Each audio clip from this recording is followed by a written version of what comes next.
full line there. You can see a split line here for the laser. And then as that inconsistency grows in length, you can see right over there, I'm at 3/16.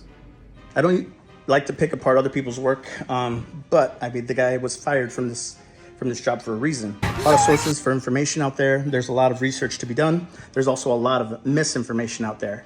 And so take these tips, write this down. Okay, so the first thing I noticed when I came in here is basically the grout line, right? This is 3/16 for a small tile like this. This isn't brick. So I wouldn't have a almost a quarter inch grout line on something like this. It looks rustic, it's glazed. We can make this look good. When you make your cuts, you polish them. You see all that? Nobody wants to see that. It just shows inexperience, and that's what it screams. Not only that, but I have an eighth of a grout. I have 1/8 here, and as I go down here, 16th. So now I have mismatched grout lines, right? So basically, do your math, do your layout. People, they want to start on a full tile, so focused on the start that they end up screwing themselves over when they come to a transition, right? How is the symmetry on both of these sides of the window? How is that going to stack up? This is what gets people into trouble. A lot of kitchens are close quarters and they're not open concept. So where some of the times I have a wraparound kitchen, right? I want to keep the same symmetry. I want to keep the same look all the way around. It's just going to show you the limitations of your skills. If you cannot do something, if you're apprehensive, then don't do it. Because what you're doing is you're wasting resources, you're wasting time, you're wasting money, okay? There's that inside corner that my laser told me about. Touching the line, that's the dip right there. He's gonna come off of Homeboy's pattern and just fix what he did? Absolutely not. The first thing I did was I shot a laser and checked to see if these guys were level. That was the very first thing I did. How the hell do you know if you're off by the time you get to 10 feet and transition? How do you know that it's all on the same level? You don't, right? And so that's why you don't do this right out the gate. You set your entire first course all the way around, and then you can proceed. And so what do I have to do? I have to tear all this out.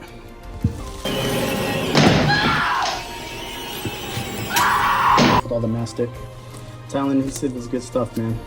Yeah, demoing this took, 15 minutes because I know what I'm doing. But skimming this out, floating this out, making sure that all this is nice and flat and everything. There's no bumps or dips to make sure these courses are nice and flat. That is where the real work is. Some guys, they don't care. They'll just go right over this. This should be primed, and then it should be floated, and then it should get another hit of primer. You didn't know how to hang cabinets. Why? You see this inside corner? There's supposed to be a piece of scribe molding right here to hide this gap.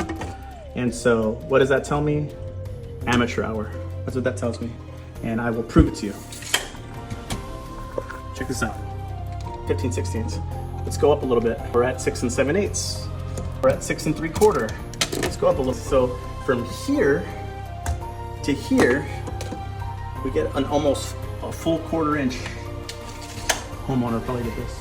What does that tell you about everything else? How square is it? How level is it? And you're like, Ralph, why does that matter? Why should that matter? Because it matters, because if this is off 1/8 of an inch, by the time I get over here, it'll be off even more. But you have to look at the whole picture. The grout lines don't match. When the patterns don't match, you're saving yourself a lot of time and headache and expense and redoing things and losing money. These are the things that cost people money. These are the things that cost contractors money. And you don't know that until you have experience. Let's do my calculations. And that's how I map out my backsplashes. Welcome down here.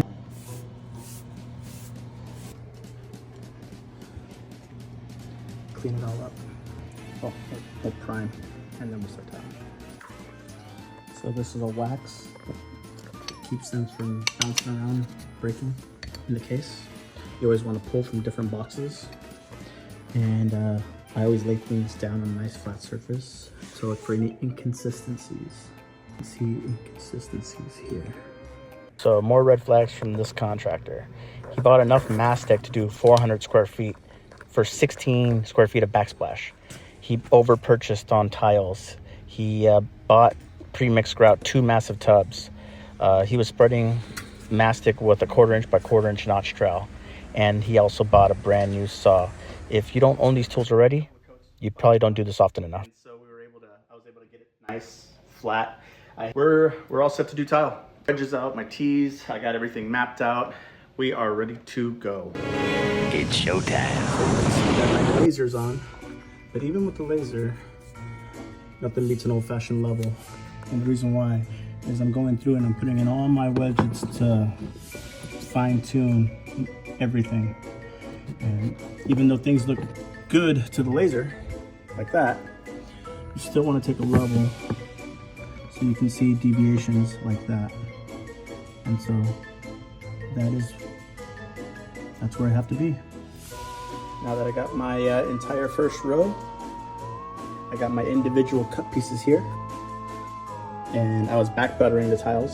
Now I can actually spread my adhesive up into the field because I know that I'm on course according to my layout, according to my numbers. Everything's level, everything's looking good, ready to throw up. I measured everything, and it's exactly where it has to be, but you can never be too careful. It's like remember to pull from different boxes, okay? Now what do I need to cut subway tile? Okay, it all depends. Now, because this subway tile is just glazed, it's rather inexpensive, just clay tile, I know that I'm gonna be able to cut it right here in front of my backsplash with a snap cutter. Now this is a small snap cutter. You can get it at any big box store, 25 bucks, and you're cutting.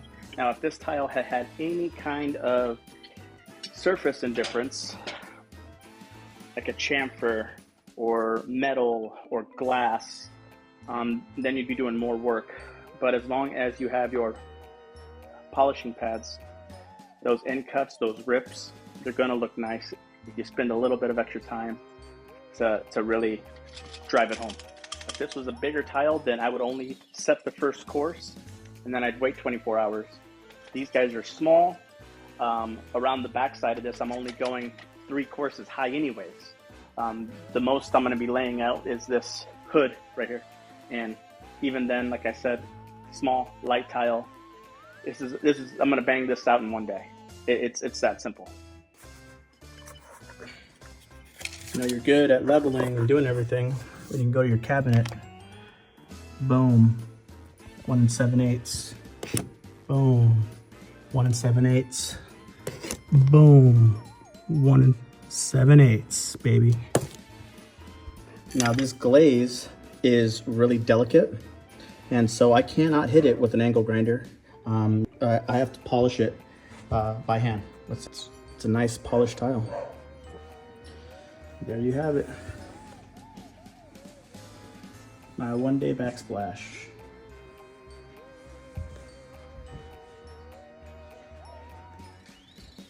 Everything at the top is 1 7/8 inches. Got a full tile at the bottom.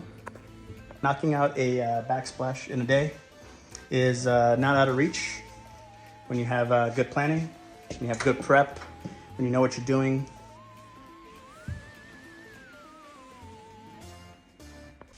One day, what can I say? And so next is grout. We're gonna clean out any of the cavities to make sure that they're ready to accept grout. It's very important not to rush this step and throw it in. When it dries, it'll be a different color. I've already done all this work. Take the extra time to make sure it's the color that you're gonna want, and then it's off to the races. Then you can fill all this bad boy out. Because once you get grout in here, if you don't like it, you're gonna take your diamond files, you're gonna try to get that out of there, and you're gonna end up chipping glaze, scratching this finish. This is just excess wax that has yet to be polished off. But you don't want to rush this step, because if you damage this, okay, you're gonna have to bust it out and redo it. And going back and removing all of the grout from this, dude, it's, yeah, you might as well be doing another backsplash, because you could be causing more damage than you are trying to salvage something. So we have everything taped up. I'm gonna go to my Mojo box. That grout sits in these joints. For the most part, all these joints are pretty clean. Mix your grout in small batches, because it'll set up quick. So you gotta move quick. Now we're gonna give it our first wipe down. So we're all grouted up. Everything's all wiped down. Now, as you wipe across the chemical, you'll see chemical streaking, and no amount of clean water and clean sponges is gonna get that off. You have to let it dry, and then you can come back and do your polishing and your finish and your electrical finishing. This haze is what I'm talking about. So now I'm ready to polish this bad boy up.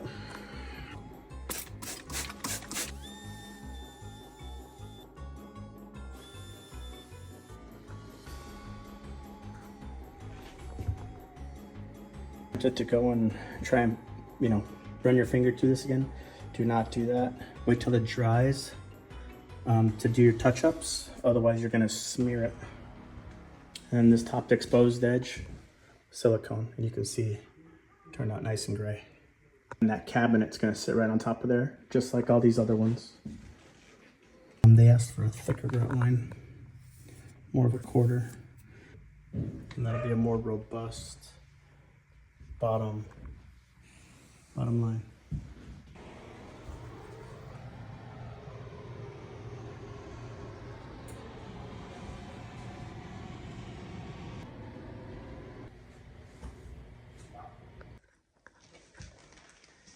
And that's my backsplash. 24 hours a day, 7 days a week. No job is too big, no fee is too big.